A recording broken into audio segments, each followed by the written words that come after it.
Shooting for 3 straight W's. It's off to Long Island for a clash of orange and blue. We get you set for the Oilers and the Islanders on the GCL Diesel Oil Stream pregame show. Good evening, everybody. Tom Gazzola with you here on the pregame show.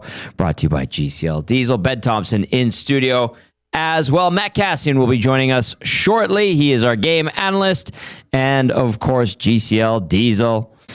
Proud providers of the best diesel engine components around, from turbochargers to injectors, fuel pumps to sensors. They are the critical engine component experts, proud to serve Edmonton and Northern Alberta for over 50 years. Please get into the conversation. Text us 780-218-9999, or you can get into the nasty chat if you're watching on YouTube. Hit that thumbs up button as we roll along.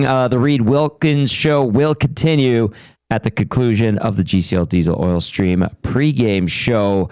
Benny Thompson, how you doing? Sorry, I'm interrupting you. No, you're good. You're good. I'm great. I'm excited for this game. Excellent. You know, the Oilers didn't have their best in the Big Apple on Tuesday, and still won that game, didn't they? They still won. Right. So that's encouraging in some ways. You'd like them to play a little bit better tonight against, in my opinion, probably a worse team in the Islanders. So safe bet. Yeah. So let's see if they play better tonight. All right, Corey Wright's going to stop by in about 6 minutes' time. He covers the Islanders daily for the team website. Great guy. I've known him for many years, and actually from Vancouver, so a Canadian living and working on Long Island. He's been with the Islanders through thick and thin, when they were back at Nassau Coliseum, to their time in Brooklyn, to the time back at Nassau Coliseum when it was renovated, and then now at UBS Arena. So Corey will shed some light on a New York Islanders team we only see twice a season, and the Oilers getting this New York trip out of the way early on. Of course, share your thoughts. We're going to throw the question of the night at you. We're going to go through lineups. We're going to go through some odd stats here and there. I actually enlightened Ben on the Oilers' inability to win on the island and their general lack of success against the Islanders, visiting the Islanders, wherever it might be, whether it was at Nassau Coliseum, whether it was at Barclays Center, whether it was at UBS Arena. Although they've been better at UBS Arena, they've been good against the Islanders in recent years. And they even played a neutral site game in the 90s when the league was seeking expansion at Oklahoma City.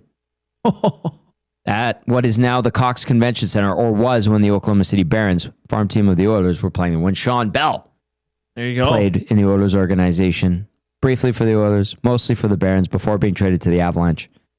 It was the Cox Convention Center right across the street from the big arena where the Thunder now play.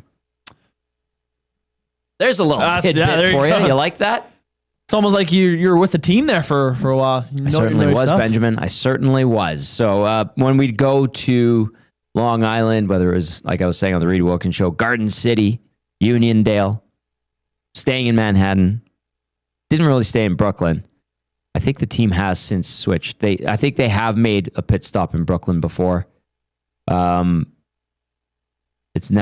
hasn't been kind to the Edmonton Oilers, but they're looking to stay hot and build up their first winning streak of the season. All right, let's get to some starting lineups and starting goaltenders for you for the Oilers tonight. Here's how they skated, and here's what we're anticipating. McDavid between Mangiapane and Tomaszek. Draisaitl with Nugent-Hopkins and Roslovic. Frederick between Podkolzin and Kapanen. Henrique between the young guys Howard and Savoy. We'll see, like I said, how long these lines stay intact. On defense, Ekholm with Bouchard, Nurse with Stetcher, Kulak with Emberson, Alec Regula still banged up. Maybe by the weekend, I know Chris Knobloch was talking about that. Noah Philp healthy.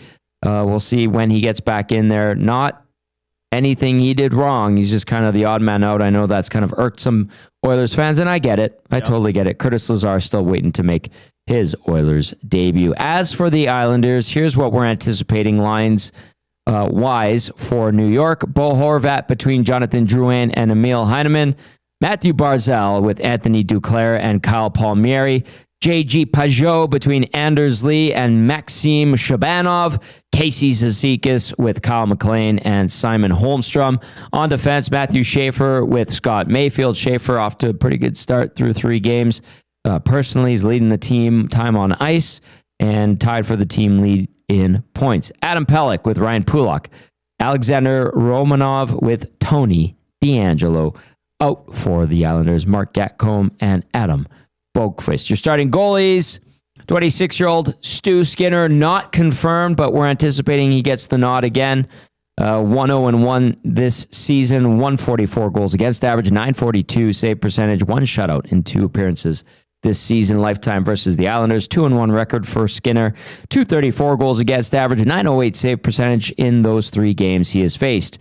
The New York Islanders at the other end of the rink, 33-year-old David Riddick expected to make the start. It will be his first appearance of the 2025-2026 regular season. His lifetime record versus the Oil, 5-5-1, 268 goals against average, 906 save percentage, 1 shutout in 14 games versus Edmonton over the course of his career. Obviously played for the Kings for a bit, played for the Calgary Flames for a while, so we saw him quite a bit during those Pacific Division showdowns. That brings us to the Advantage Sport Medicine and Physiotherapy Injury Report.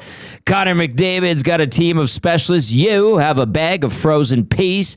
Get the same locker room approach that's trusted by the best in the game at Advantage Sport Medicine.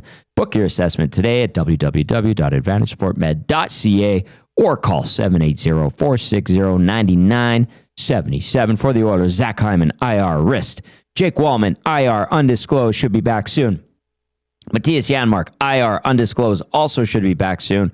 And Alec Regula, we are safe to assume it's an upper body injury after getting steamrolled by Evander Kane on Saturday. As for the Islanders, Semyon Varlamov, IR knee. Ethan Bear, the former Oiler, IR undisclosed. Pierre Engvall, IR hip. Jesse Nurmi, IR undisclosed. And I think our next guest can maybe disclose, if he's allowed to, some of those injuries. It's our good friend Corey Wright, covering the Islanders for many, many moons. Corey, at the start of the show, I was talking about how you go back, way back. You're a Vancouver boy, right? And you're living the dream, out in the New York area on Long Island with the Islanders, covering hockey. Any updates on those injuries that I just put out there for the Islanders before we dive into the good stuff? No real updates to report here on the Islanders' end as far as those injuries go. Of course, Semyon Varlamov been sidelined for coming up on about a year now. He suffered an injury last November, so it has been a bit of a long rehab here for him.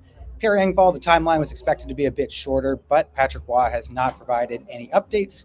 Neither has GM Matthew Darsh. So a little more insight for you these days, but can't quite disclose those just yet. No, that's all good. I mean, they're not playing. That's the bottom line. Okay, before our show interrupted our drive time show, the Reid Wilkins show with Jay Milne, I was on there doing a quick hit, and I discussed how over the years the Islanders have moved around. Old Nassau Coliseum, that it was the Barclays Center, that it was back to the Coliseum but renovated. Now it's UBS Arena. Corey, you've been through all of that, pal. Like, I remember the days going to the Coliseum and being like, oh, wow, this is where it all happened. The dynasty. It was very, very neat. But I also remembered the seats like being crusty with years and years of spilled beer in there, and diehard Islanders fans and Billy Joel concerts, all that good stuff. They were probably smoking cigarettes during those games in the 70s when the Isles were playing there. Just give us a taste of the journey to get to UBS Arena for the Islanders, because you lived it, man. I sure did. And Tom, you say how you and I go way back. It's always great to see you. You knew me when I had hair back then. So time has certainly passed. And, working in the NHL for going on 14 seasons now. Yeah, it'll do something to the up top here. But you look very symmetrical, though. Well, thank you. Yes. Well, Nassau Coliseum, even before the Islanders moved to Barclays Center, I think for the fans on Long Island, there was a real attachment to that building. And the way they ended that initial first run of the 14-15 season is still one of the favorite seasons I've had working for the team. And obviously, even though the Brooklyn was short-lived, the Islanders had a lot of success at Barclays Center, especially during the regular season. But of course, the team, the fan base has always really been on Long Island predominantly. So the change back there was really welcome. And I think they closed out that building. And obviously the best way would have been a Stanley Cup, but to go all the way to game, 7 of the Eastern Conference Final, game 6 played at the Coliseum, fans throwing, beers on the ice in celebration after the game. If I had to think of perhaps the second best way for that building to go out, I think that would have been it. It was a pretty fitting funeral. But UBS Arena now is the state-of-the-art home for this team, and I can speak to the fan experience. You have better food here. You have the park outside, which fans can go and pregame and tailgate at.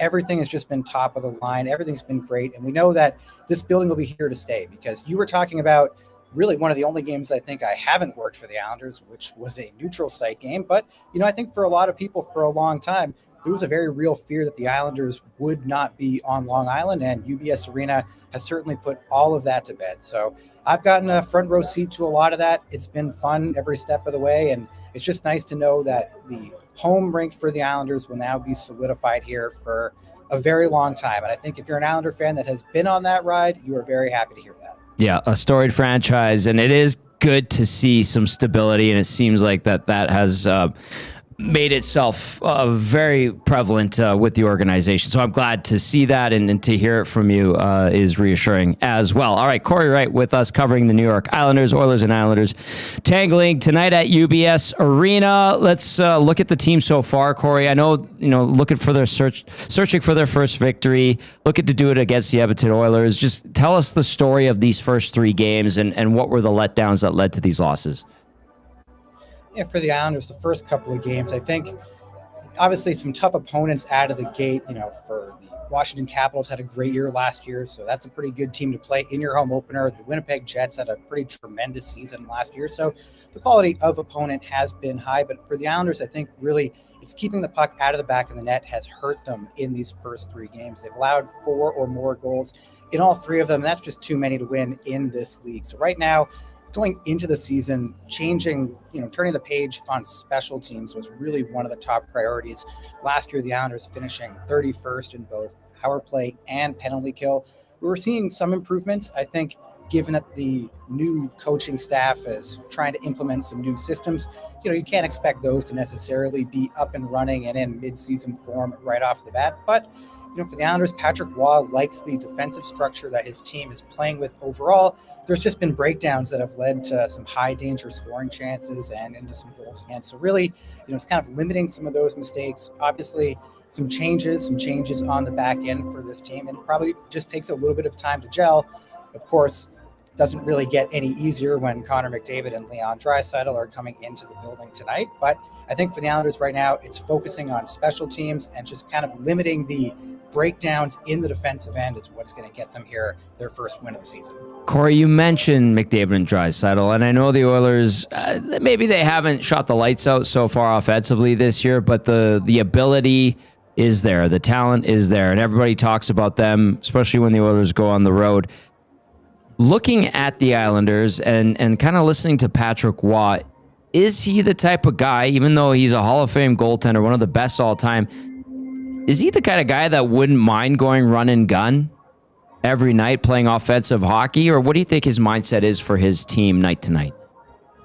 I think there is a desire for the Islanders to play a more up-tempo style of hockey, and you can see that also in the personnel they've brought in the past 2 seasons. Anthony Duclair was the big free agent signing last summer. Obviously, a pretty severe groin injury limited his capabilities throughout the year, actually sidelined him for a little while, but when he's at his best, he is a player that plays with a lot of speed.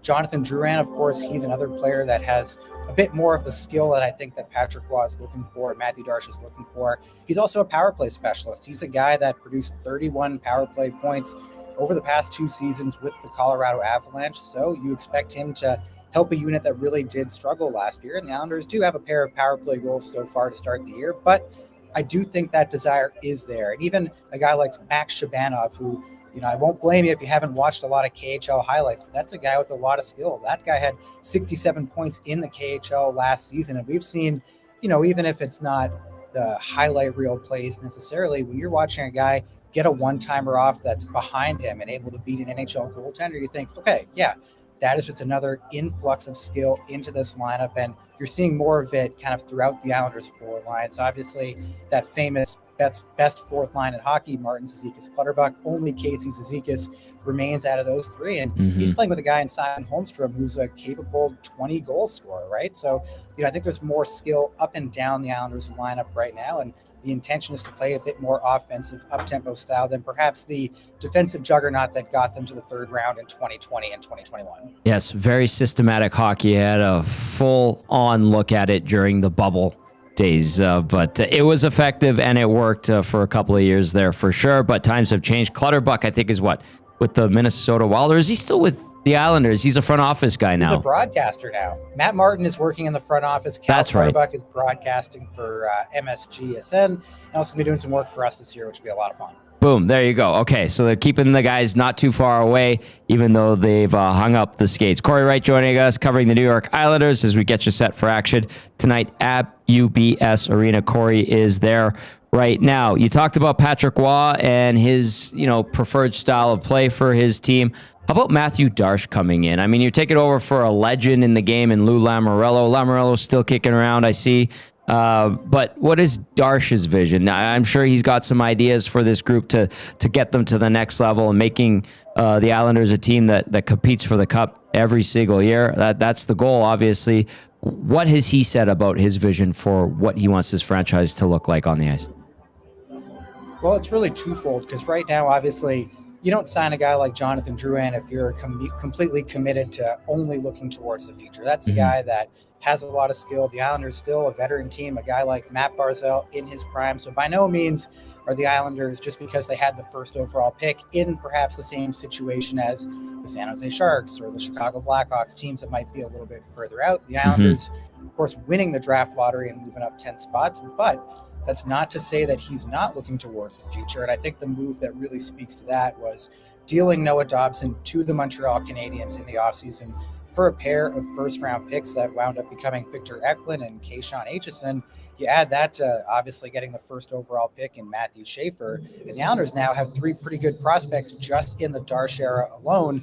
But if you go even a little bit further back, one of Lou Lamoriello's last big trades was dealing Brock Nelson to the Colorado Avalanche, and part of that was getting back Callum Ritchie, of course, another first-rounder. So the Islanders, maybe you go back a year and a half, didn't really have the perhaps deepest prospect pool if you ask around the league, and all of a sudden you add those four guys I just mentioned to Cole Yzerman, and all of a sudden the Islanders have a pretty deep prospect pool right now, not to say anything of a defenseman named Isaiah George down in Bridgeport. And Bridgeport's another focus for Matthew Darche. He talked about how effective really the AHL system was for the Tampa Bay Lightning when he was there, and he's trying to rebuild that here on the island here as well. So you got to see a guy that is looking towards the future, has done a pretty good job of restocking the prospect cupboard here, but also still trying to keep a competitive team on the ice. And that's why I say it's kind of twofold right now, but I think the future is looking pretty bright for the New York Islanders. You get that first overall pick, and I know that's a franchise changer. And, in my time covering the Oilers, I had a few of those that I experienced, as you know, Corey. But the Isles go and get Matthew Schaefer. Early returns have been good. I know it's only 3 games in, but you look at the time on ice, he's right up there. You look at the points, he's right up there with a veteran in Kyle Palmieri. What have you observed of this number 1 overall pick? Where is he going to be able to excel in the NHL, and what stands out about his game? What should we watch tonight? I think the thing that is going to jump off the page to you is the skating. And everybody talks about the skating, and everyone says, oh, what a great skater. And then you watch him skate, and you think, this might be one of the best skaters I think I've ever seen. And obviously there's the NHL Edge stats about the 20 mile per hour burst. I think on Monday he was tied with Connor for 4th in the NHL. But in the first preseason game here at UBS Arena, he caught Matvei Michkov on a breakaway, and I think Michkov may have had a 50-foot head start. Jeez. And when you just see Matthew Schaefer, it looks, I hate to say effortless, because obviously he's putting in a lot of effort, but it just looks so smooth, his skating. It's almost fitting that the arena's next to Belmont Park, because he looks like a thoroughbred out there. Like, I'm telling you, the skating, I'm not trying to oversell it. It really is something. And he's a guy that you're probably also going to see floating around the offensive zone, because he's a guy that can get himself back into position if he needs to. He can get himself back up the ice when he needs to. The skating has really stood out. And I think also just the, propensity to put pucks on net. I believe he had 12 or 13 shot attempts in the Islanders' last game against the Winnipeg Jets. And yeah, some of that is playing, 26 minutes a game, but he's not afraid to shoot the puck. How many young players have you seen come into the NHL that just become extraordinarily deferential? And I wouldn't say necessarily looking for bad shots by any means, but he's a kid that is putting the puck towards the net, just even getting it into traffic, into chaos. But watch the skating tonight. The skating really is a thing that stands out. And I think, you've watched some, world-class skating with Connor McDavid over the years. And I think you'll see a pretty good skater on the other end of the ice here tonight.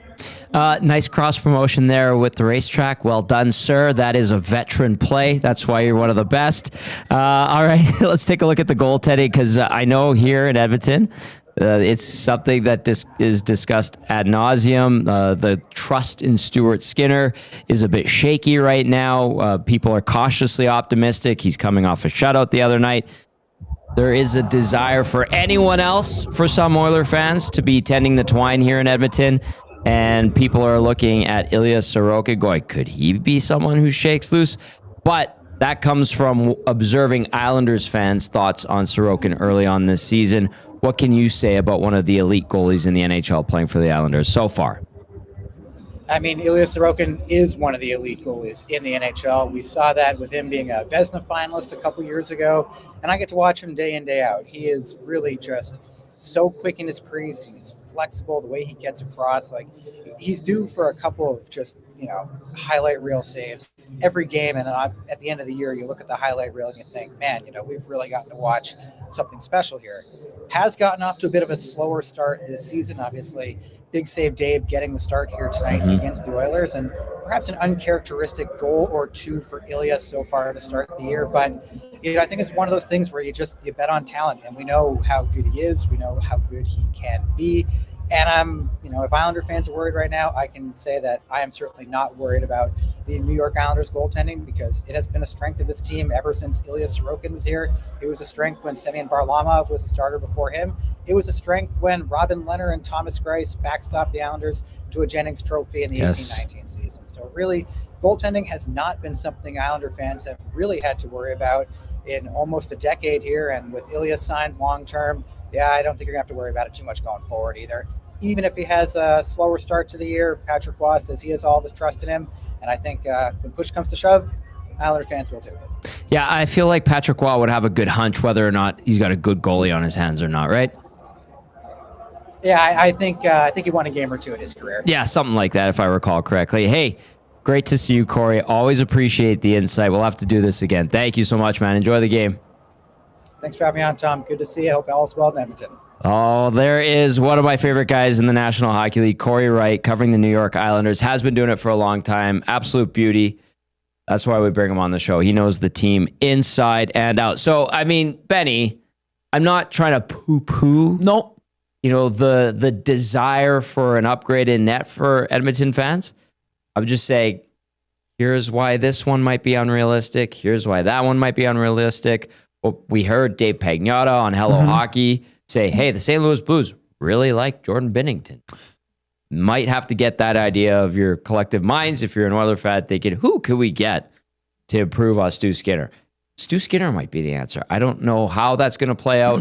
So far, so good. We'll see if he could play as good as he did the other night at MSG. What'd you take away from what Corey had to say there? Yeah, like I liked his insight on Schaefer. Like I'm really excited to see him play tonight. His skating ability, he jumped off the page right away to me in the World Juniors last year. I heard buzz about him, but when watching him play for Team Canada in that World Juniors, just in that, I think it was in the first game was when he broke his collarbone. Yeah, that sucked. Like that was brutal. And but I think it's the second game. But that first game, I was like, wow, that kid's a stud. And sure enough, goes first overall. But like he was saying, just the skater that he is, he's been going up against probably the best skater in the NHL the past couple 10 years or so in Connor. So I'm excited to see that matchup. But kind of like Oilers fans should be jealous of what the Islanders fans have in goaltending. Over the past, since 18-19 when he was talking about. It's been good. It's been damn good. Even when Lehner was doing it, you got Sorokin, Varlamov, like they've always had a guy. They've always had a guy that's been the solid goalie. And I guess related to Oilers trades and stuff, it's like, how do you like those type of goalies are very, very rarely on the market. True. And so I don't see another goalie slipping loose here from a team in a while, or then for the next little bit. So yeah, the Oilers might be no, I don't want to say stuck with what they got, but No, might just have to deal with what they have, right? So, touch and go. and this is all relating to my question of the day today. Let's go. Yeah, Benny's question of the day. Does Stuart Skinner show some consistency tonight? Does he put up a similar type game than he did in the Big Apple against the Rangers? He's going up against Oiler rival Big Save Dave and David Riddick, the big bad David Riddick. David Riddick could be great some nights. Yeah. David Riddick could be so bad he's banging his own mask and head against a locker room door. Yep. Does Stuart Skinner follow up his great performance on Tuesday night with another great performance on a Thursday night? What say you? 780-218-9999. I'll read as many of those as I can. And you could get to the nasty chat as well. I will answer that one.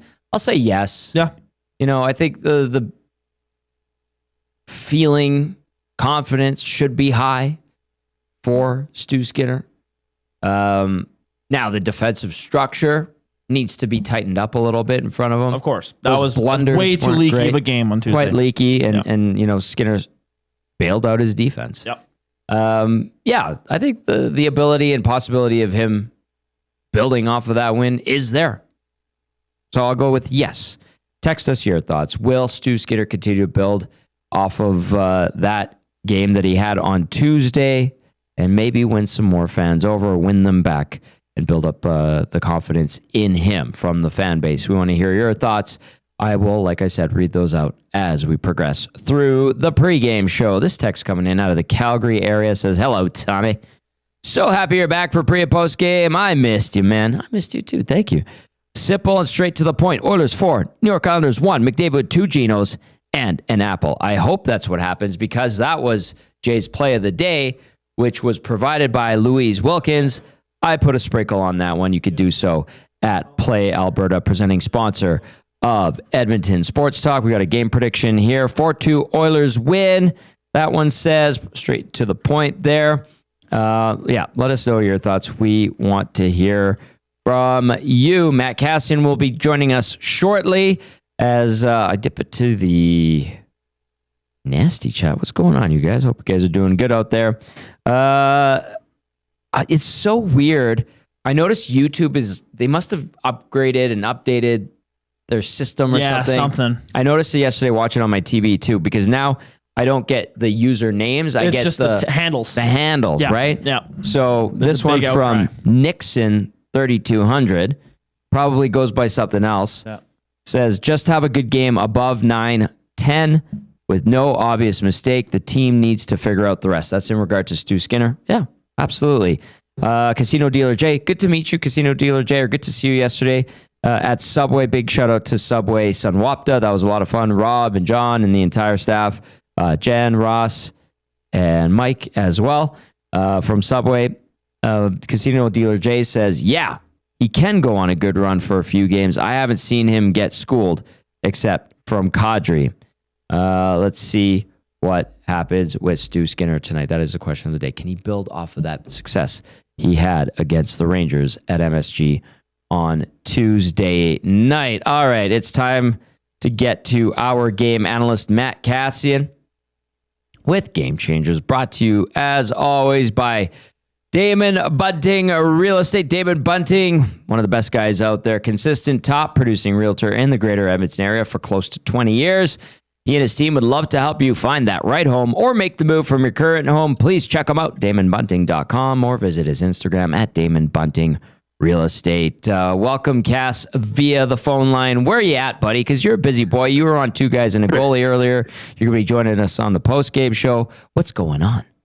We got a little power skating day today, so I'm not on the ice, fortunately, so I'm able to hop on the phone here, but it's power skating in one place and swimming in another location for one of the other kids. So we're kind of all over everywhere right now, Tom, but happy to be able to jump on here and talk a little hockey. We didn't get to talk on Tuesday, so I'm happy you guys are bringing up Stuart Skinner. As everyone in the Nasty Chat undoubtedly has already flaying me for before I've even said anything. Well, as you play zone defense with the girls, going to all their activities with Mandy, we'll get a little Skinner discussion in. So what would you say to Benny's question of the night in regard to Skinner being able to build off of that success he had on Tuesday at MSG?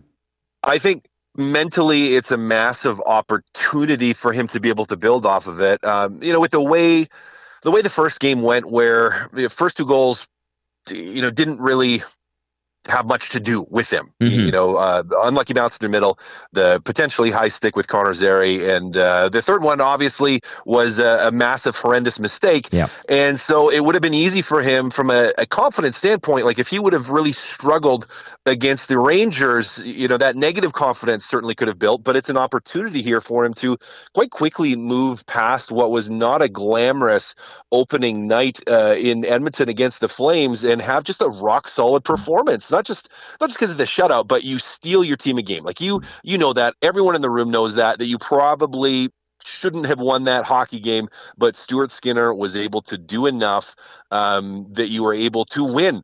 And so a huge night from him and an opportunity today to just continue to build against another team that at times struggles to score goals offensively. Well, more of that, please, Stu Skinner. I think everybody agrees with that. Let's get into point number 1, Cass, heading into this Islanders matchup, bleeding goals against.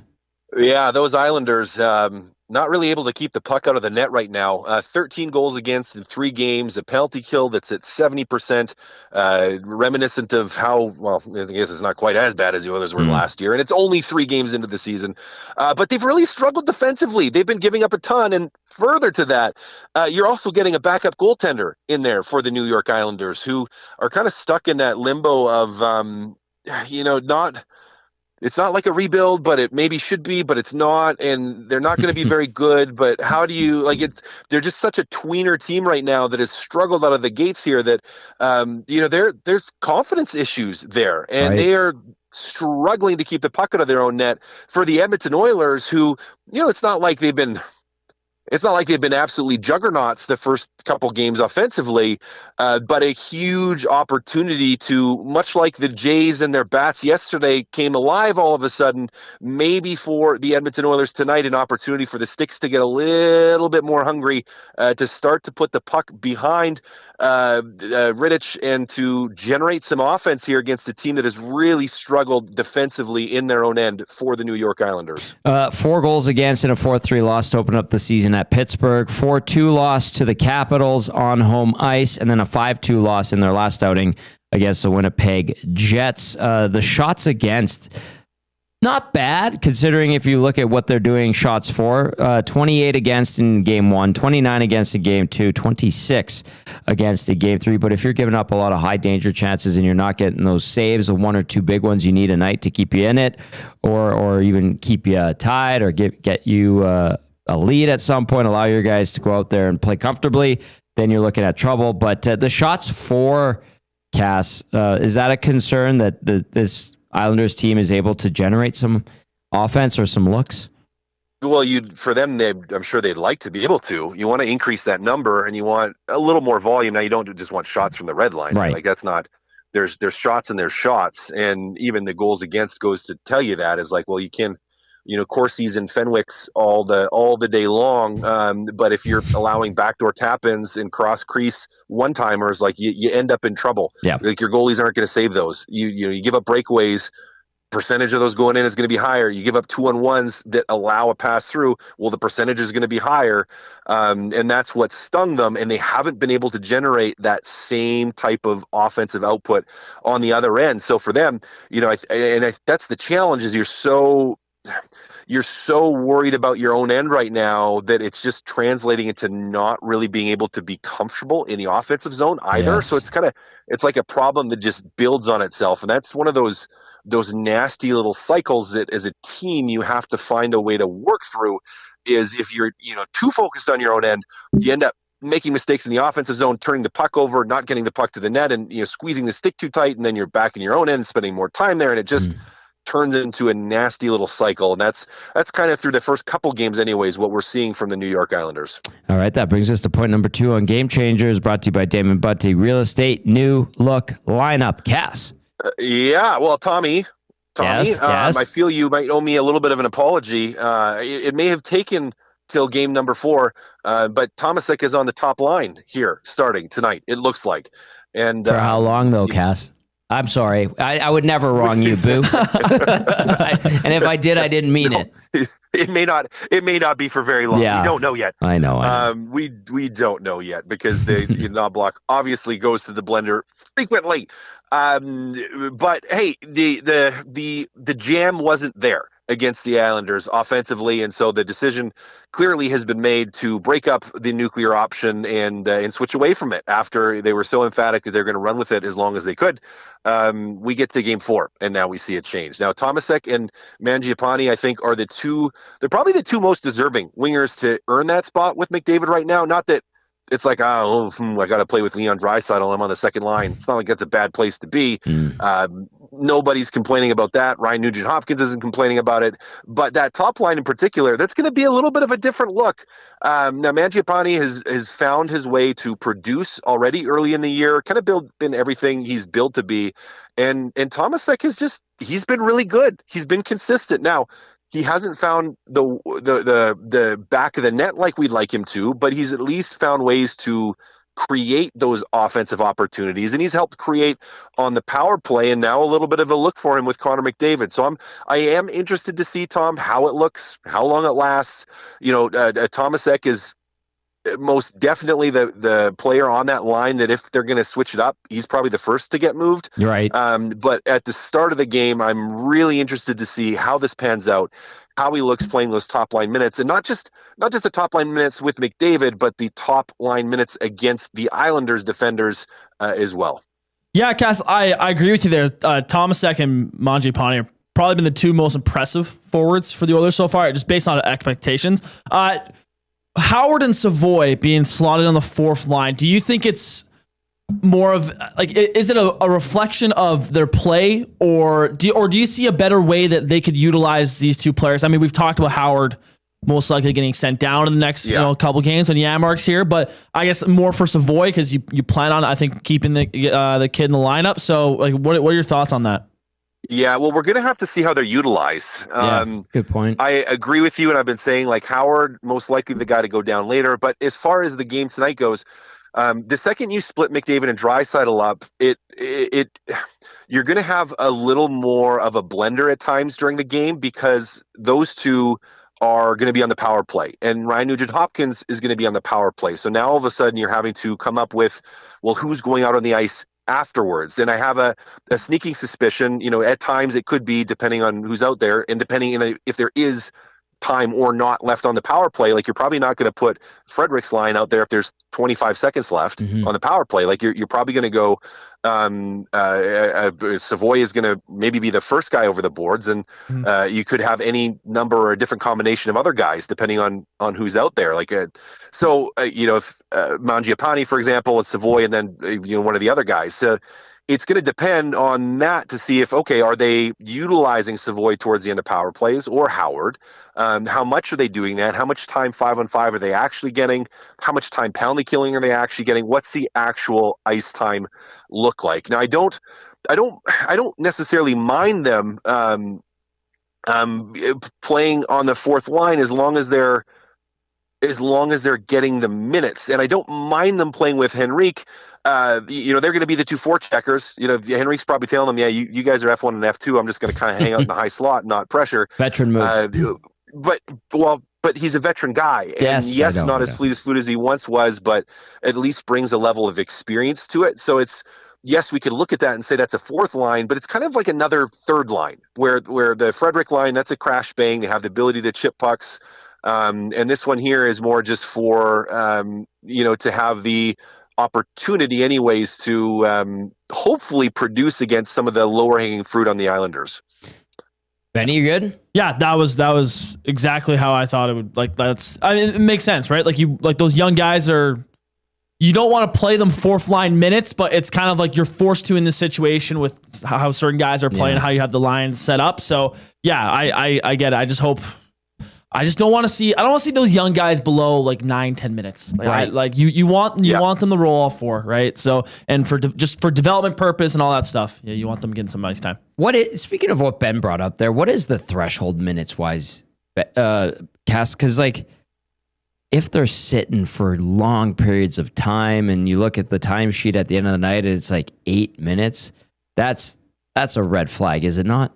Yeah. Yep. Yeah. You don't want.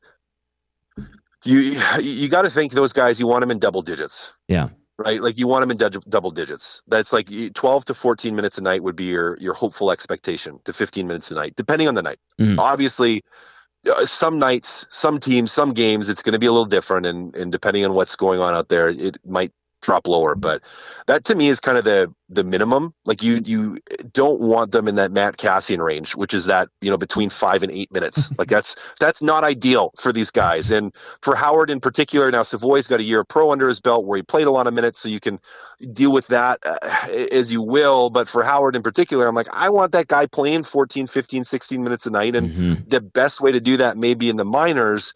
And maybe not for the whole year in the minors, but if he's not going to be in the lineup and not going to be playing those minutes, you might want to look to send him down. But somewhere between that 12 to 14 minutes to me is the perfect number. But it's got to be in double digits. I got to think at least in double digits. From the outside looking in, tonight looks like a great opportunity for that to happen, where they can get into that sweet spot that Cass and Benny we're alluding to for those young guys. All right, it is Game Changers with our game analyst, Matt Kassian. Game Changers is always brought to you by Damon Bunting Real Estate. Point number 1 from Cass was bleeding goals against in regard to the Islanders so far through 3 games this season. And then number 2 was new look lineup. The Oilers getting the bingo balls out when it comes to their lines. We'll see how long those last. Mangiapane and Tomaszek with McDavid, Nugent Hopkins on the left side with Draisaitl, and on the right side of that line, you've got not Kyle Palmieri. Sorry, I'm looking at the Islanders. You got Roslovic, the new look line there, and then point number 3 for tonight's Game Changers: momentum, Cass, versus desperation. Yeah, that's really what this game comes down to, is Edmonton built up some momentum. Now, it wasn't like they're playing dominant hockey against the Rangers from a momentum standpoint, but you've won a couple in a row. You haven't lost in regulation yet this season, and you're going up against a group that's 0-3. And that 0-3 group in the Islanders, they're going to be desperate. They're going to be really hungry for a win. Like you don't want to run to an 0-4 here. Like that type of start to the season can absolutely cripple you mentally. And the Oilers, you can smell blood a little bit with that, knowing that if you do the right things, it's a team that emotionally could be challenged, but you don't want to bank on that, because you have to think that they're going to be playing as desperate hockey as they can from a job standpoint. You have young guys that are already getting a lot more minutes than the veterans, and like a Reid Schaefer, which is going to be a really interesting thing to watch tonight, to see how many minutes he plays and who he plays against. But at the core of this game is you got a team that's 2-0-1 going against a team that's 0-3. And one is feeling a little bit of jam. They're feeling good about themselves, found a way to win, even though they didn't play great. And a team that just has been outplayed top to bottom, left to right, has just struggled through the first 3 games this season. Tom, it's desperation versus momentum tonight. Cass, I know the other day you were talking about Nashville being the best road city, throwing Montreal up there as well. I agree with you. I always say New York in that area is just on its own. It's its own entity. But how would you describe your experiences on Long Island? Because we kind of talked about that, all the different venues that they played at throughout the years, and staying at, remember that Marriott? I don't know if you guys with the Islanders or the Wild stayed at that Marriott that looked like it was stuck in 1974. Yep. Where did your Long Island experiences fall in your NHL career? Yeah. I played well. So there's that. Like, that's I played good. well in that rink, but like that, because I just played at Nassau. Yep. And that rink was a dump. It was. And again, I played that well there, but it's like the dressing rooms were like the toilet was like in the dressing room. And I don't mean like beside, I mean like in the dressing room. Yep. It's like you got to go drop a deuce. Everyone's staring at your feet and listening to you. Like there's no privacy. Yeah. The change room is about 4 feet by 4 feet, like where you're like getting out of your suit and into your like your undergear. So that was horrible. And it's like the door locks on the inside, like you can't open the door, so it's like you have to prop it open, because if the door closes, it's the light's on a timer and it's going to turn off, and you're going to be like stuck in darkness trying to find your way out of there. And it's like out in the middle of where everyone is, so people are just like walking by all the time. There was no area to do a warm up. You couldn't have a good game of sewer ball. Like it was a dump. But I played really well there, so I didn't mind it because of that. Yeah, that hotel too wasn't very good. So that's really all my memories of Long Island. It was like, you asked me about that. It's like, yeah, if I guys are just like holding it in till, they get back to the hotel to drop a deuce, because it's like everyone's going to be, or not, depending on what type of guy it is. But it's like home games only. Yeah, that place was a dump. I guess I made a pun there. I wasn't trying to, but it worked. You know what's funny? Everything you described, I can visualize, because I remember all of it. And it was like those old metal lockers that they basically had for stalls. And you're worried about getting like tetanus from those things too if you scratch yourself. They were like rusted. Rusty. Yeah. They were awful. And Cass, talking about like how close the proximity to the toilet to the outside hallway. And in that outside hallway, I think, was the TV quote unquote studio, and all the ice girls and cheerleaders. Yep. They're watching your feet as you're taking a dump. Yeah. Wow. Everything. Like it was bad. If they caught it at the right moment, you get a full view of everything. Wow. Yeah. Nothing left to the imagination. So, they're on to bigger and better at UBS Arena. But Cass, a nice trip down memory lane. Great game changers as always. Enjoy power skating, and we'll see you on the post-game show. Sounds good, guys. See you then. There's Matt Kassian, our game analyst with Game Changers. Great spicy edition there with some... I love those stories. That arena was terrible. It seriously sucked. They needed a new one? Yeah, well, it got so bad that they moved to Barclays Center, which is basketball specific. The Nets play there. Yeah. There was an opportunity to work with the Nets to make it a multi-use arena. Yeah. The Islanders missed that window, and then they eventually moved there, to the chagrin of everybody, basically, but they needed a new home because they couldn't use Nassau anymore, so they were there for a few years. It was terrible. It was a nice arena, terrible for hockey. Yeah. I'll put it that way. And you could tell the Islanders weren't really at home there. They go back to Nassau Coliseum, which got renovated in the couple of years that the team was playing out of Brooklyn. And then that was making way for a UBS Arena in Elmont, next door to Belmont, where the horse race track is. So it's been a weird journey for a franchise that had success in the 80s, late 70s. Yeah. Limited success since. Some good teams here and there. They really have been kind of nomadic the last decade. They're in, like Cass said, they're in that weird tweener. Like tweener. First of all, they get so lucky to win the first overall pick last year. Like they move up 10 spots. Yeah. And I'm sure Schaefer's going to be great, but it's just like you have a lineup where it's like, I don't see this team making the playoffs. Like we've talked about it on here and Hello Hockey. Like just the East there's so many. To me, the East doesn't really have a high-end team outside of the Panthers when they're healthy. They have a bunch of teams that are solid and some up-and-coming teams that are playing for wildcard spots. The Islanders aren't any of those teams to me. Like they're just a meh team. They are very meh. And so I don't know. Like I don't know where their goal is. I don't know what the plan is with them. Like, do they think?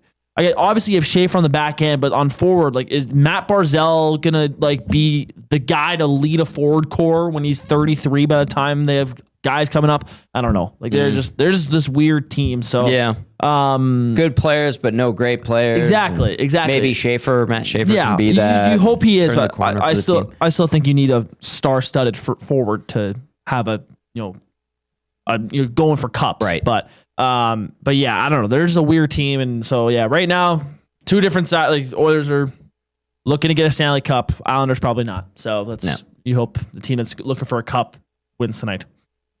We'll see if it happens. Let's get to your game day odds check. Brought to you by Play Alberta. When you play in Alberta, it stays in Alberta. Safe and secure. The revenue generated from Play Alberta is redirected into Alberta's General Revenue Fund, which is used to support programs and services that Albertans rely on every day. Here are your promo codes that you can use. I used the EST Sports promo code today. That's a $50 deposit, gets you a $50 free bet. I put that on the McDavid power play point. That's an EST special at Play Alberta. So if the Oilers actually get a power play tonight, I'm assuming McDavid will take advantage, and I will cash that bad boy in. EST Casino gets you a $50 deposit that converts to an extra $50 casino bonus.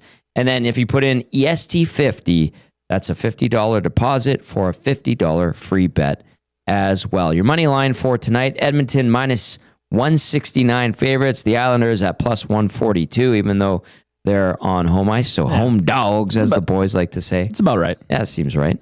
Over under set at 6.5. The other night it was at 5.5. Tonight, 6.5. Plus 108 for the over, minus 143 for the under. Even though, like Cass said, the Islanders have to worry about goals against. That's been a bit of an issue.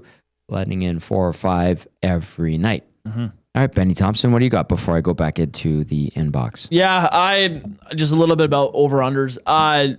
David Rittich, just such a weird goalie against the Oilers. Like I remember the shootout that he had on Rogers Place, I believe. Tossed the stick. Yeah, tossed the stick and did the whole thing. And I think later on, either later that regular season or in the playoff or something like that, Yamo did the same celly. To after he scored. I don't know. I find took offense to that. Oh, 100%. You take it personally. And you remember it. MJ, hello. Yeah, yeah. But like that type of stuff you remember as a team, and there's still the Oilers have changed quite a bit with their personnel since then. And Rittich has been on probably his 4th team since then. Yeah, I think. Right? So, but I imagine the top guys still remember. This is Big Save Dave that wants to take. I'm sure he doesn't like the Oilers still. So I'm very curious to see how it goes tonight. I'm a little bit surprised Sorokin doesn't get the start tonight. Because you would think the Oilers that have won the West the past 2 years, coming in the Islanders, you'd want your best goalie playing, but like Sorokin seems like he's been struggling to start the year, so I don't know. No, it struggles defensively as well for this Islanders team, and the goalie can't get you that 1 or 2 extra saves. It's going to be trouble. What the Oilers said to Big Save Dave after he tossed his stick into the air after that shootout win as a member of the Flames. How dude. You like that? A couple of texts to wrap up the pregame show. Big thank you to Corey Wright for stopping by the way, beat writer for the Islanders. This one says, that's it, Tommy. In his Janmark jersey, has to arm wrestle Kassian in his Tomaszek jersey for a slice of pizza and a declaration of who's the better Oiler. Yeah, well, hard to find pizza around here today. You beat me to it. This one says, hey, Tommy, did you see Portsline says Oilers 3 Oilers scouts at the Jackets game. 1 was a goalie scout. Yep. We'll see if that means much, but you'll see a lot of scouts in the early part of the season. They're doing their rounds. Maybe I'll ask around to figure out what's going on there. But again, like you have a goalie that you want to see continue to build his rapport in the NHL, bounce back from a tough year last year. Yep. Yes, they're going to keep an eye on things. But if you're thinking Merzlikins, you're out of your mind. That is not an upgrade by any means. No. And I think the price point is significant. I think he's making $5 million or something. Adequate. It might be a stretch for Merzlikins at this point. That's my biggest argument for this whole goalie upgrade stuff. Is like, who is seriously better than Stuart Skinner? And what's his cap hit? What's his cost going to be for a trade? Like all this stuff has to factor in for it to make sense. Yeah. That's why the Connor Ingram thing made sense for the Oilers, because like it's free, it's cheap. The cap hits obviously less now since you didn't claim him off waivers. You get some time in the AHL. It's kind of like we'll take a flyer, and if he turns out to be our starting goalie in the end, sweet. But like that was the only case where it kind of made sense for the Oilers to acquire a goalie.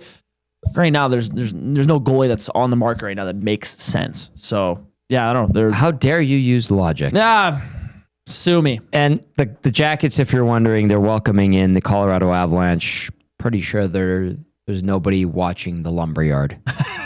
Scott Wedgwood, Mackenzie Blackwood. It's Wedgwood who starts tonight, by the way, against Merce-Lakins. So yeah, I don't know. I wouldn't get too excited just yet.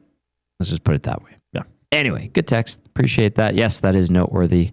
And it's good to see them putting boots on the ground, getting their guys coordinating and working together to scout other teams. And there's times, too, where they have meetings and stuff like that, and they meet in the middle, or they say, hey, let's all get to this city. Yep. That does happen, too, but they probably want to keep an eye on things. So we'll see. I could look into that. Coach Mike asked, power play clicks tonight? I sure hope so. I have money on it. Oh, yeah, right. Yeah, Alberta. It looked good against Calgary. The Vancouver game, it's a joke how they did not score a power play goal. Demko was right. Probably stole 2 power play goals there. Mm-hmm. And I don't think the Oilers got on the power play against the Rangers. They did not get on the power play against the Rangers. So I thought it's looked good so far. Start the season, they probably could have some more. But hope it goes well again tonight. We'll see how it goes if the Oilers get a power play and if they can cash in. They are 2 for 9 so far this season. That's 11th in the NHL, 22%. Penalty kill, 10th, 88.9% with a shorty scored. The Islanders, meanwhile, 2 for 11 on the power play. That's 18.2%, 16th in the National Hockey League. The Islanders, PK, 26th at 70%. That's going to do it for the GCL Diesel Oil Stream pregame show. A big thank you to Corey Wright, Islanders beat writer, for joining us from UBS Arena. For Matt Kassian and Ben Thomson, I'm Tom Gazzola. Say thank you for watching. Thank you for listening. We appreciate you. Keep it locked on Edmonton Sports Talk at the final half hour of the Reid Wilkins Show with Jay Milne and the Coob coming up right after this. We'll see you on the postgame show. The EST Hangout. If there was more splendor to go around for everyone, that would have been welcomed with open arms. Did anybody go home hungry, I wonder? Yes, Men did. Really? I won't lie, I did go home and eat a little more when I did get home. Well, there you go. I did. You guys had a post-staff party meal. Little snack. But Lieutenant Eric and Trev both said they went home and ate. The EST Hangout, presented by Sentinel Storage. Weekday mornings 9 to 11, only on Edmonton Sports Talk. Your clear choice for Edmonton sports. Got your rally cap on? So do we. Get your home base ready with Sentinel Storage and cheer on Canada's team. Let's go Blue Jays. Sentinel Storage, official storage provider of the Toronto Blue Jays. Try 4 weeks free at sentinelstorage.ca. The temperature may be dropping, but the action's heating up. Play Alberta is offering odds boosts on every Oilers game all season long. This is your chance to score big. And for a limited time only, our listeners get an exclusive $50 free bet when they deposit $50 using EST50. That's code EST50 for an exclusive $50 free bet. Alberta wins with Play Alberta. Must be 18 plus to play. If you gamble, please use your game sense. Where holiday cheer meets great beer. This season, celebrate at the Canadian Brewhouse. From plated dinners and festive buffets to casual pub-style parties, we've got the perfect space for your crew. Book your holiday party today at thecanadianbrewhouse.com. The Alberta Snowmobile and Power Sports Show is back October 17th and 18th at the Edmonton Expo Center. See the 2026 lineup of sleds, ATVs, decks, GMC trucks, gear, and accessories. Meet 13-time X Games pro athlete Levi Lavalle. Presented by GMC. AlbertaSnowmobileshow.com. The Oil Stream. Casino dealer Jay, assuming Howard and then Kapanen out. When Yamark and Hyman return, no spot for Philp again unless injuries pop up. Is that kind of how this thing's going to sort itself out? Philp's your extra forward. Yeah. And I know some people were pretty pissed that he was out last game. That's who Philp is on this team. He's not your everyday third line center. Oil Stream, presented by Boston Pizza. Monday, Wednesday, and Friday afternoons at noon. Only on Edmonton Sports Talk. Your clear choice for Edmonton sports. 2 guys and a goalie. If not the Oilers, the Habs will be the next Canadian team to win the Stanley Cup. I'm going to fire it. I would say Winnipeg before. Still think Winnipeg can get her done, eh? They have all the pieces. Matthews, we know, going to leave Toronto, so they're out. Yeah, exactly. He's going to the Mammoth or something. Right now, it's potentially Toronto and potentially Winnipeg. 2 guys and a goalie, presented by GS Construction. Tuesday and Thursday afternoons at noon, only on Edmonton Sports Talk. Your clear choice for Edmonton sports. Looking for quality building materials and friendly advice? Visit us at Windsor Plywood Leduc, family owned and locally run since 1993. From interior materials for doors, flooring, baseboards, and all the finishing touches to all you need for your outdoor projects like cedar lumber for decks and fences, plus all the plywood you'd need. Our full-time on-staff carpenter can help with anything odd-sized or custom, and from domestic hardwoods to exotic selections, we've got you covered. And if we don't have it, we'll track it down for you. Windsor Plywood Leduc. We're the experts you need to know. Weiss Johnson, whoa. Hi, Dennis from Weiss Johnson here, and we're excited to be partnering up with the Nielsen Show and have a special deal exclusive for Nielsen Show listeners. Get 10% off any new Trane furnace, air conditioner, or heat pump installation from now until the end of October. Bundle a furnace with an AC or heat pump and get 25% off the package price. Get your home comfort now for all seasons with Weiss Johnson and Trane. Trane, it's hard to stop a train. Visit wjsportstalk.com today. Honey, where are we going to put all of our summer stuff? In the kids' room. What? Mom, a little help? Need extra space at home? Get it back with Sentinel Storage. Try 4 weeks free. Details at sentinelstorage.ca.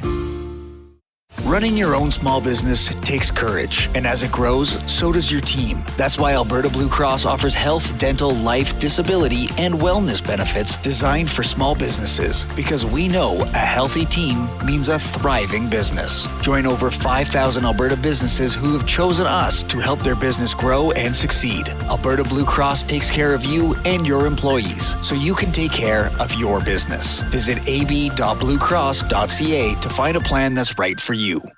At Mind 360, we invite you to embark on your mental health journey in a safe and comfortable space. Conveniently located in St. Albert, Mind 360 has a diverse team of experienced clinicians that offer a broad range of tailored services for children, adults, and families. Furthermore, we are very proud to serve our military, veterans, and first responders. If you're looking for counseling, treatment, or assessment, understand that you are not alone. Contact Mind 360 at mind360.ca to book an appointment today.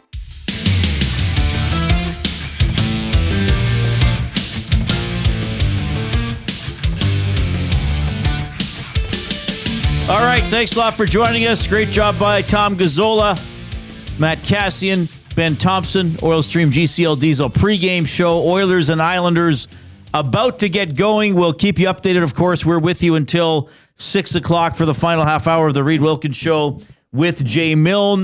Tom and the boys will be on after the game for the Oil Stream postgame show tomorrow. Elks in action. Another huge game playing the BC Lions at 8:30. We will have the Green and Gold kickoff show at 7:30 with Mr. Milne and Matthew Wannock, and then they are on after the game as well. Let's talk a little football and who knows what else. From the CFL on TSN, we are pleased to welcome back to the Reid Wilkins Show, Glen Suitor. Glen, how are you doing, buddy? Gentlemen, how are you? We're doing great. Thanks a lot for making time for us. It's always a treat to have you on the show. Well, I appreciate it. And I got it right off the top. I have a major concern we're going to have to discuss. And I'm quite disappointed, to be honest, that, you know, my partner, Dustin, has dropped the ball terribly. I mean, this is more than a key fumble in a playoff game when he doesn't order enough pizza for the crew. And I'll have a chat with him. I'm a veteran in a lot of ways in our group, and he's one of the young guns, and I'm going to have sometimes in a leadership role, you have to have these serious discussions, and sometimes they're not pleasant. But I think it's a fine. I mean, it's a straight out fine. I think where he starts is probably taking the entire crew out for dinner, put it on his tab, and then just make sure the next time he orders pizza in there, he does it right. We'll get him straight. I did not expect this to start this way. Word travels fast. It hasn't even been 24 hours, and Glen Suitor knows about it. So it's reached some high levels of Canadian broadcasting. Well, Glen, thank you for mentoring our mentor and leader here at Edmonton Sports Talk. That is incredible. How much when you played, What was it after a game? Would you go for the pizza? Like I go into the Oilers dressing room after games. I've been doing that for over a decade, off and on. And they got like these purple slushy things, and there's probably kale and who knows what else in them. What was the Rough Riders Glen Suitor era post-game meal? Well, I was closer. I think I was closer to the pizza era than I would have been the green slushies era. Going back that far. But it really depended if we won or lost. If we won, the dinner after the game was beverage after beverage. If we lost, it was no dinner, go home, sleep, punish yourself, stare at the ceiling, figure out why you lost, get really pissed off until the next day. Well, am I allowed to say that? Yes, that's fine. That's fine. Okay. And then get back to practice and get back to work and don't eat till the next morning. But if it was, if we won, I can't remember what I ate.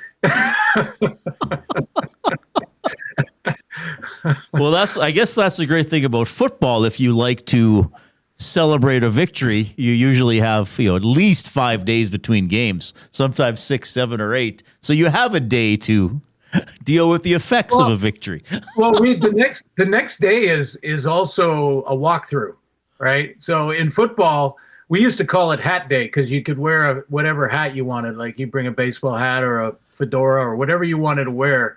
It was hat day the day after a game. So you just walk through, try to take some of the kinks out, get some treatment, which was the ideal day. It's like after one of those beverage nights when all you hope for is that golf is on TV because they're always whispering, and no one really shouts or gets crazy unless I guess it's the most recent tournament. The Ryder Cup, yeah. Thank you, the Ryder Cup. Oh my God! But anyway, I digress. We got a big weekend of football coming up. Yes. We're getting there. We do. We'll get there. And nothing's wrong with a good old-fashioned barley sandwich after a nice win with the fellas. I can agree with you on that, Glenn. Look, I want to get right into the Elks, who are traveling out to BC to take them on tomorrow night at 8:30. Look, the Elks now, after Week 19, lead the CFL in the turnover ratio. They're currently sitting at +9, but it wasn't always that way. At Week 8, they were as low as -5. In your opinion, Glenn, is that one of the biggest determinants of a winning club is the turnover ratio? Yeah, it is. I mean, statistically, in recent memory, it's been that. If you lose the turnover battle, you're often losing. I think, the percentages are, in 40 games, 35 times the team that wins the turnover battle wins. So, statistics are pretty strong there, but it's the kind of penalties you're taking. It's when in the game it happens. Are they the penalties that happen? Are the turnovers that happen late in the game that the team is scoring off of, or is it the turnovers that happen, early that you can live with? So a lot of that factors in, and I mentioned penalties because I was thinking I'm going to get to that as the next biggest factor. I believe if you can be disciplined, don't get those penalties before or after the whistle, which has been an issue for the Elks at times this year. And you could be more disciplined with the greater goal in mind, and not trying to take the individual desire to retaliate or whatever, and keeping it in the team realm.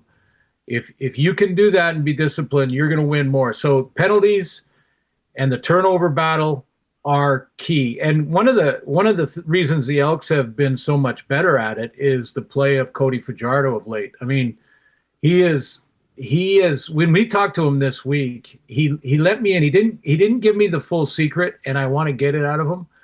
But he let me in on a little that he has a blueprint. He said, I have a blueprint in my mind about what I need to do to win football games in this particular league. And, he's got the resume now that's very true. He can figure out when he needs to push it, when he doesn't need to push it. In other words, take the check down, not throw it into coverage, Sometimes you have to. Sometimes you have to hope that your receiver makes the play because it's that point in the ball game. So he's got this formula. He wouldn't give me the intel on it because I said, wait a minute now, you can't just say that and not give me some of your formula. What is your formula? He wouldn't do that. But he understands the importance, to your question, Jay, he understands the importance of protecting the ball, but still being aggressive. And I think that's the balancing act that has to happen. You know, everybody in Edmonton knows, and I'm sure, you know, obviously around the league, if Edmonton doesn't win this weekend, this is the end of it. And it's a tall order to go into BC Place and win anytime. But the BC Lions have looked incredible as of late. And the last time they faced the Oilers, it was, in my opinion, the Elks. It was a completely different team. But you know, aside from what happens this weekend, the Elks currently sit at 7-9 and not knowing what's going to happen the final 2 weeks of the season. Would you say that there have been positive steps? Would you say that this organization has made some positive steps this season and are moving in the right direction? Or is there still the ability for fans to have a pessimistic view on the future of this club? No, I think they've taken major strides. And, you know, where I look at sometimes is not necessarily on the field, but what they're saying behind closed doors. You know, when we do our Zooms every week when we're covering the teams, we get a chance to be one-on-one with Mark Killam and some players. And when you're losing and when you're struggling, the answers you hear tell you everything you need to know. And, you know, I won't quote anything that the coaches have said, but every time I've talked to them after a loss, even a close loss, that, you know, a game they probably should have won, the message was always the same, that we're going to continue with the process, that we believe in this team, we believe in the athlete on the field. They have to figure out the system. You know, there's new coaches inserted, new systems inserted at the beginning of the year. They had to figure that out. That took some time, and no excuses. You know, there's a lot of teams can say that, so there's no excuses. But to your question, when I hear what they say throughout the season, win or lose, and I see the consistency, and then you actually see that transfer to the game day field, and you see the results, and you see a great running game starting to develop. You know, early in the season, I was wondering why they weren't using Rankin enough. You know, but they had to figure out, the coaching staff with the players, exactly what works well, what doesn't work, how they're going to run the ball, how they're going to block for the running back, because that can change. So, to your question, I think they've taken major strides. They're believing now that they're not hoping to win, that if they play their game, they can win. That's a completely different mindset. And that's because Mark Killam has slowly but surely been consistent with the message and has now empowered them to create the culture they need in the locker room. Because everybody's good when it comes to skill, talent, speed. Every team has that. What's the difference then in winning and losing?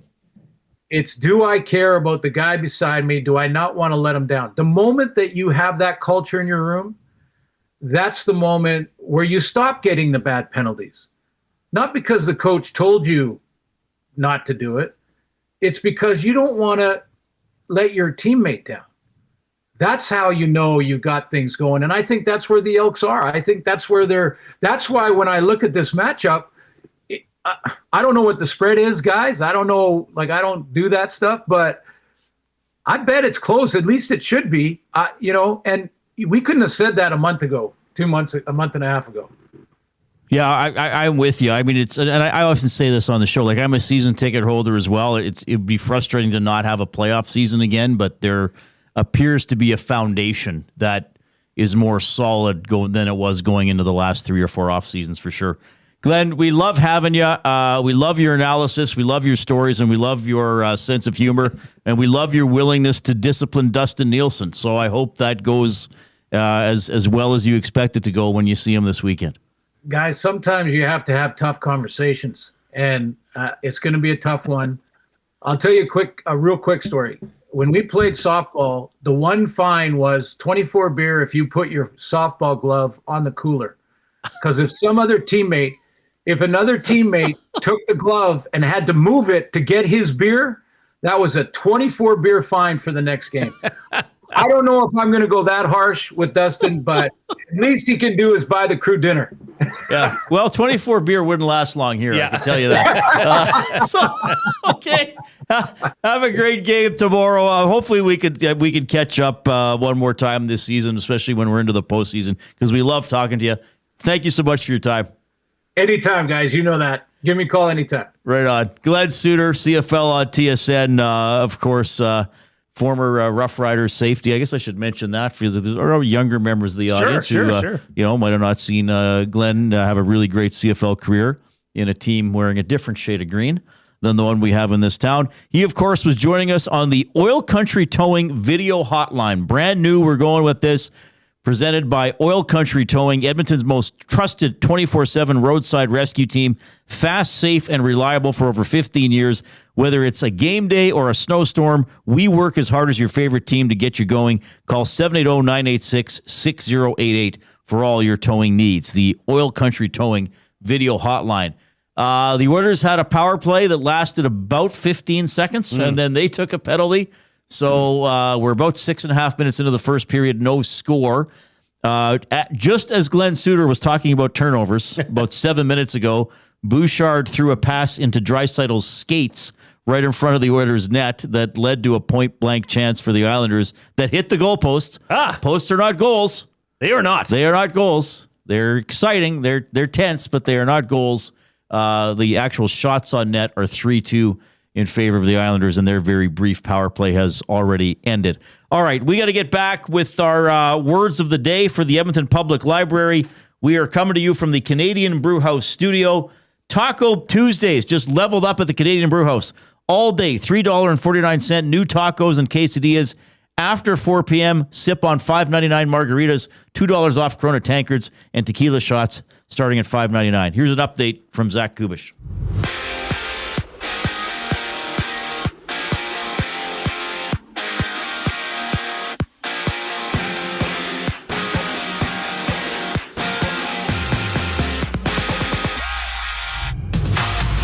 The Oilers and Islanders are scoreless about 8.5 minutes into the first period. Shots in favor of New York, 3-2. And Edmonton is looking for their third win in a row, while the Islanders hope to pick up their first win of this season. 6 other games are live. Under a minute left in the first. Jets up 1-0. Vladislav Nemestikov putting Winnipeg up 1-0 over Philadelphia. Well, it's a 2-1 game between the Kraken and Senators. Ottawa with the lead. David Perron with a power play goal. And the Preds and Canadians are tied at zeros in the first intermission. For the Senators, Brady Tkachuk is expected to miss 6 to 8 weeks after undergoing surgery on his right thumb. And Thursday Night Football, the Steelers and Bengals meet at 6:15. Join Lieutenant Eric for the action at Sally's Sports Barn Lounge at Central Casino on Fort Road. In the MLB, Game 4 of the ALCS goes between the Jays and Mariners. Max Scherzer to the mound for Toronto. Luis Castillo countering for Seattle. First pitch just after 6:30. And right now the Dodgers and Brewers are tied at 1 apiece. Top of the 6th inning. Milwaukee at bat, Saul Frelick batting for Milwaukee. 2 outs for the Brewers. Runner on first. Alex Sia pitching for LA. This sports update is brought to you by Advantage Sports Medicine. Connor McDavid's got a team of specialists, and you're stuck with a bag of frozen peas. Get the same locker room approach that's trusted by the best in the game. Call them at 780-460-9977 or visit their website at advantagesportmed.ca to book an appointment today. The Reid Wilkins Show returns after the break. I'm Zachary Kubish, keeping you up to date. EST Afternoons. John, can we start calling Justin Rankin a star in this league? I think he was a star before this past game. He's not going to hit 1,000, but this is a guy who, for me, like when I'm filling out my CFL top 50 players ballot next year, is going to certainly be in the top 20, possibly be in the top 10 or even the top 5. EST Afternoons, weekday afternoons 1 to 3, only on Edmonton Edmonton Sports Talk, your clear choice for Edmonton sports. The temperature may be dropping, but the action's heating up. Play Alberta is offering odds boosts on every Oilers game all season long. This is your chance to score big. And for a limited time only, our listeners get an exclusive $50 free bet when they deposit $50 using EST50. That's code EST50 for an exclusive $50 free bet. Alberta wins with Play Alberta. Must be 18 plus to play. If you gamble, please use your game sense. It's wing showdown time at the Canadian Brewhouse. Creamy street corn goes head-to-head with Mexican chili lime. Two bold flavors battling for your taste buds. Grab them anytime, or just 69 cents every Wing Wednesday. The Canadian Brewhouse. Our house is your house. Your home for live music and great performances is the River Cree Resort and Casino. San Francisco's own Jefferson Starship bring their arena rock legacy to the River Cree Resort and Casino October 23rd. Celebrating 50 years of rock and roll, don't miss these classic rock legends. Get your tickets at rivercreeresort.com. River Cree Resort and Casino. Excitement? Bet on it. Got your rally cap on? So do we. Get your home base ready with Sentinel Storage and cheer on Canada's team. Let's go Blue Jays. Sentinel Storage, official storage provider of the Toronto Blue Jays. Try 4 weeks free at sentinelstorage.ca. Must you click? Click.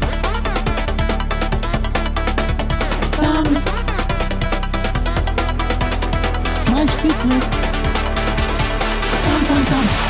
Yeah, I wouldn't say it's a great game by the Oilers so far. A couple of big turnovers in front of their own net. Don't appear to be playing with a ton of energy and precision. No score against the Islanders almost 12 minutes into the first period. Again, the Oilers did have a pick. David was driving the net and got tripped. And then on the ensuing power play, the Oilers took a penalty right away. So they didn't get to enjoy a power play. No score against the winless Islanders.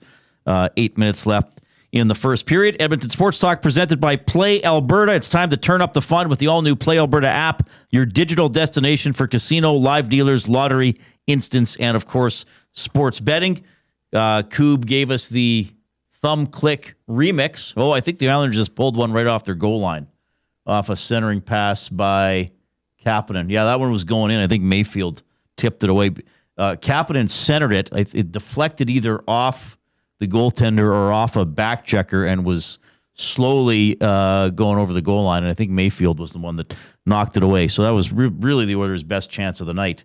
And it was off a pass that deflected into the crease as opposed to a shot. All right, we got to do a word of the day for Edmonton Public Library before we go.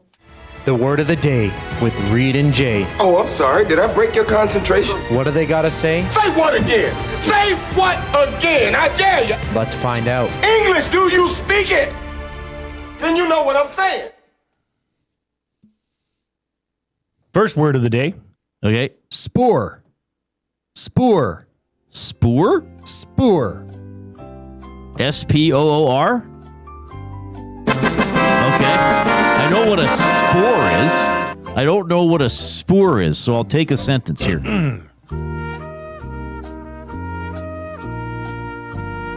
Well, I'm a little bit confused. Okay. But I'll try find one here. Is it a noun? The former crime scene is still a windswept field studded with cacti and crisscrossed by antelope spoor. Droppings? It could be droppings. I think I'm going to have to give you a half point. Okay. It's a track or trail, especially that of a wild animal pursued so it's as not game. It's not necessarily. It could be droppings though. But it could be. That is something you could use to track an animal. Oh, good save there on Roslovic. He got set up by Draisaitl and swept the puck on net, and Riddick made the save. So we're going to go 1.25? 1.35 out 1.35, okay. 1.35 out of 2 on the first word. Second word of the day, coalesce. Coalesce.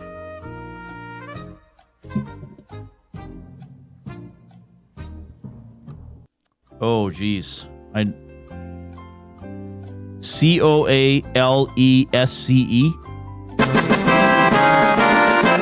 this sort of means like to come together or to gel. Hey, not as dumb as I look. 3.35 out of 4, Reid. You know what Jay and Louise and Jay's play of the day was? For Connor McDavid to have 3 or more points. Yeah. And you got 3.35 out of 4. So maybe it's a thing. Skinner just made a good glove save. Yeah, there's that. Oh, that was right on the line, the one Mayfield pulled off. That was closer than I thought.